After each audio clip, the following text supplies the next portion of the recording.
Boruto chapter 41 is extremely satisfying because for once Sarada and Mitsuki did something extremely useful. Now, I'm not saying that they didn't do anything throughout the entire Boruto series because, well, at least in the manga, because that will be incorrect. I mean, for example, when Boruto fought that guy from the Mujina Bandits arc, I keep forgetting his name. I think it was like Shojoji, something like that.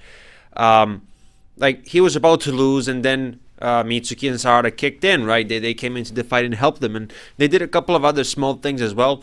But I feel like this is the first major thing that they did in this chapter, that they did in the Boruto manga, because if you really think about it, without Mitsuki, all of this would have failed, and without Sarada, all of this would have failed. It almost felt like Sarada and Mitsuki were the main characters for a second, like the two main characters. I'd still argue that Sarada is the second main character. I know a lot of people disagree. People will say it's Kawaki, but that's beside the point. Let's talk about this chapter. For the reason that I just mentioned, I thought this chapter was super satisfying, like extremely satisfying, and I enjoyed it because of that.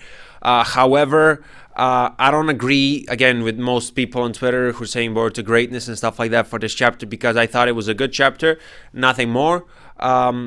Certainly better than the last chapter, I'll say that. Certainly better than the last chapter. But this chapter, just like the last chapter, it has, in my opinion, like not really a problem in this case, but I mean, it is kind of like a problem, I guess, pacing, but it's not like a major problem. That's what I'm trying to say.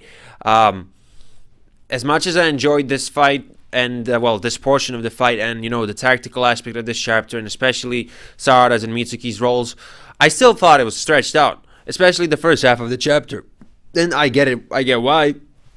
The idea was to have that cliffhanger at the end, right? But I just felt like, I don't know. It's actually pretty it's pretty tough to not waste, but like to spend 40 pages on so little, like in terms of story.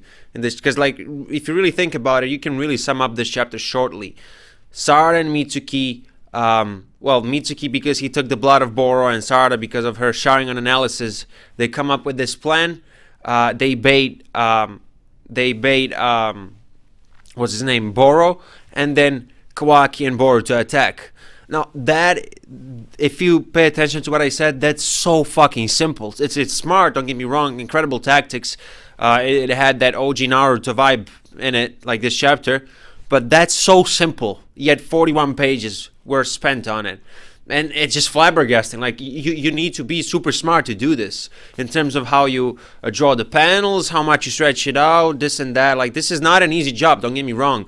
Ikemura did a great job at this, but again. I can give this chapter a 10 out of 10 because I thought it was stretched out. Again, but much better than the last one. I'll tell you straight away, I'm giving it like an 8.7, which is pretty high. As I said, it's a good chapter. Well, potentially even great. Yeah, actually, let's say great, but not perfect, yeah? 8.7. So I told you the rating now, but I'm going to continue with my analysis. Well, with my review. Sarada... I mean, obviously, her dream is to become the Hokage, and this chapter kind of foreshadows that she might become the Hokage because she took the leading role. She was Captain Sarada in this chapter. I thought that was kind of corny, but whatever. She was Captain Sarada, and overall, she showed great leadership skills. That's the point.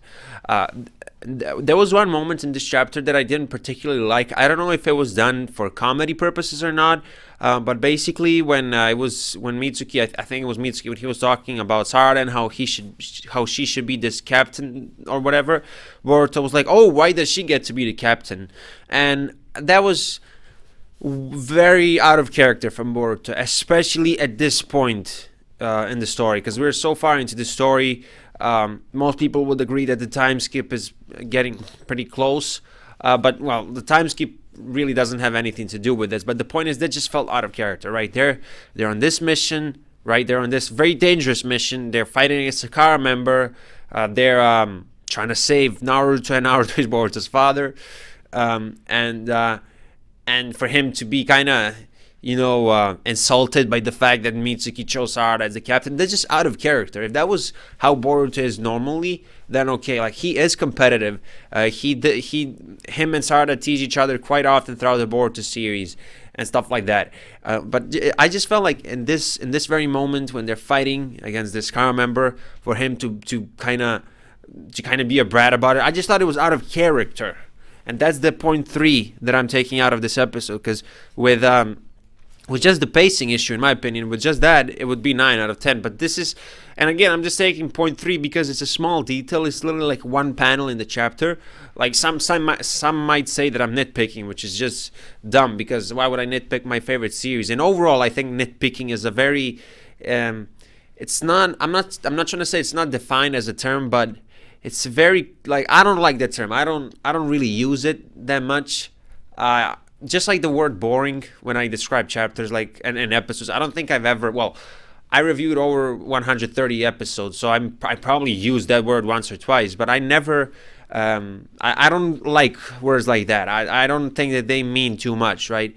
So yeah, I'm not nitpicking. I just thought that was way out of character when it comes to Boruto's character. And you guys know that, excluding the old gen, Boruto is my favorite character of the Boruto series, and whenever he's talking and whenever he's doing something in the series, I really focus on it. And again, I thought this was out of character. Again, I don't know if it was done out of comedy. I didn't really get the vibe that it was a comedy relief scene. Maybe I'm wrong, but I personally didn't really like that reaction. A lot of people are saying that Sarada will be the 9th Hokage, Konohamaru will be the 8th Hokage. Well, a lot of people used to say that, but as time goes by, less and less people are saying that Konohamaru will become the Hokage. I literally tweeted about Sarada becoming the 8th Hokage today, and somebody said Konohamaru is trash. I'm not gonna lie, that kind of made me feel kind of bad. He's not trash, he's just not Hokage material in terms of powers and stuff like that. So, and who knows, he still might become the Hokage. I personally don't want him to become the Hokage, but it is possible. But certainly I think Sarada will be the first Uchiha Hokage, and I think she deserves it thus far with what she's shown in the Boruto series so far. Now, we saw that, okay, Boro has regeneration powers and stuff like that, but his head and his, like, a good portion of his upper body was completely, destroyed. Yet he still regenerated, which makes me think that somewhere in his body there's a weak spot that, this weak spot, if he hit it, he dies. Kind of like in Attack on Titan, you have Titans and you can cut their head off, you can stab them anywhere and they're going to regenerate. But if you cut the little neck area there, they die, right? So obviously, Boro's weak spot is not his neck because, as I said, you guys saw what part of his body was blown off. So as I said, I think there's a weakness, maybe not like a physical spot on his body, but maybe perhaps something, some power that you have to use against him to destroy him. It's pretty clear that he's very frustrating to fight against because, I mean, as I said, they pretty much destroyed half of his body, yet he regenerated. Now, I don't know what the whole thing about Kawaki touching Boruto's back at the end of the chapter, I don't know what that did. I guess it amplified the Rasengan. I'm not really sure. They had a little name for it or whatever. So again, I'm not gonna analyze that because I'm not really sure what that meant. We did get a nice little piece of information in this chapter about the Karma Seal, how it can absorb physical matter. I guess it can only absorb jutsu. Now, at first, I don't know why, but at first I was kind of confused when I read this just for a second. And then, okay, they gave a very good example of like water style jutsu. So, for example, if somebody does water style jutsu, you can absorb that. But if somebody manipulates actual physical water, you can't absorb that, which kind of makes sense, right? It makes sense. It's just for some reason, I don't know why, as I said, but for some reason I kind of got confused when I first read this. But then they gave a really nice explanation. As for the continuation of this fight, I guess it's getting pretty spicy because at the end of the chapter, Boro started running towards Naruto. Now he's baiting Kawaki or somebody from Team 7. It turned out to be Kawaki. I think that's obvious, but I wonder if he actually plans to do something to the thing where Naruto resides right now, because Naruto is sealed there, right? So if he breaks it, does that mean that Naruto is out? I don't know. Guys, it's really confusing. I don't know. But he's clearly trying to bait somebody from Team 7, and it was Kawaki. At least that's how I see it. I mean, guys, it just shows the incredible bond that was created between Kawaki and Naruto throughout the Boruto manga. And if Boruto manga does a lot of things in a very good way, and I think one of the best things that the manga has done so far is, it really developed this relationship nicely, fluently, and realistically. I really like it. It's really like emotional. Yeah, as I said, 8.7 for me for this chapter. I can't wait to see what the next chapter brings. I really hope that this fight ends in the next chapter, because I'm not gonna go over what I said in my chapter 40 review, but we don't have to constantly get fights. I just want this fight to end in the next chapter. Like, come on. Yeah, I mean, that's pretty much it. I mean, I said it at some point in this video. There's not much to talk about in this chapter.